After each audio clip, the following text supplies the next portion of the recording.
Quel est le lien entre ces baskets Veja, cette bouteille Coca-Cola consignée par Loop, ce yaourt Danone et ce canapé vintage vendu sur Used? C'est tout simplement le fait de donner une seconde vie à nos produits.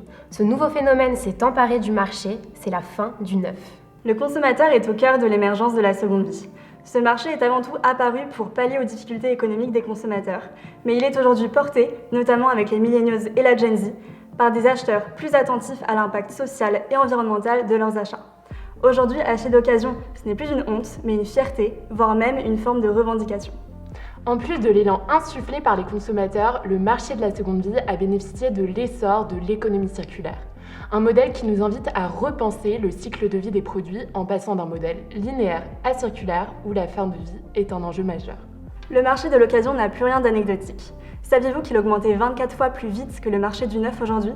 Il devrait atteindre 50 milliards d'euros dans le monde d'ici 2023 selon le BCG.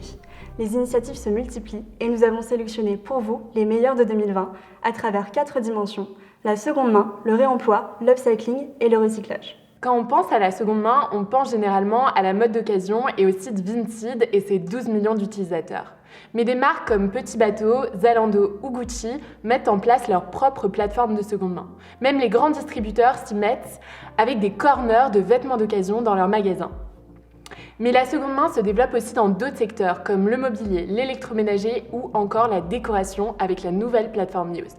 En un clic, vous pouvez vendre ou acheter des produits de seconde main à des prix tout doux. Avec le vrac qui s'est démocratisé, le réemploi des contenants est devenu un réflexe pour certains consommateurs. Pour aller encore plus loin, Loop s'est donné pour mission de remettre la consigne au goût du jour en l'introduisant dans nos supermarchés. Par exemple, Carrefour, en partenariat avec Loop et avec le soutien de 22 marques alimentaires et d'hygiène, facilite le retour des emballages en magasin ou en livraison afin de les réutiliser. L'upcycling, c'est le recyclage 2.0. On prend un produit inutilisable, on le détourne, on le répare pour en faire un nouveau produit sans transformer la matière. Au printemps dernier, Danone lance sa gamme de yaourts aux fruits d'ici à la Garriguette du Sud-Ouest. Avec la pandémie de Covid, les débouchés se sont fait rares pour la filière. Danone fait donc le pari de sauver la production grâce à cette nouvelle gamme de yaourts.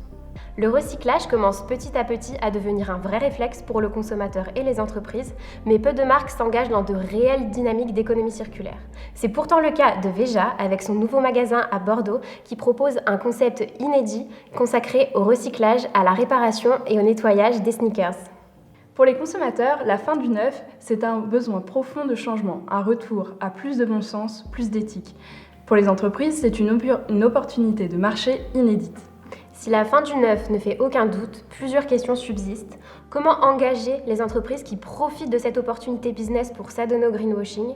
Aussi, comment émanciper davantage l'économie de l'occasion qui repose encore aujourd'hui beaucoup sur l'industrie du neuf ? La fin du neuf, ce n'est pas pour tout de suite.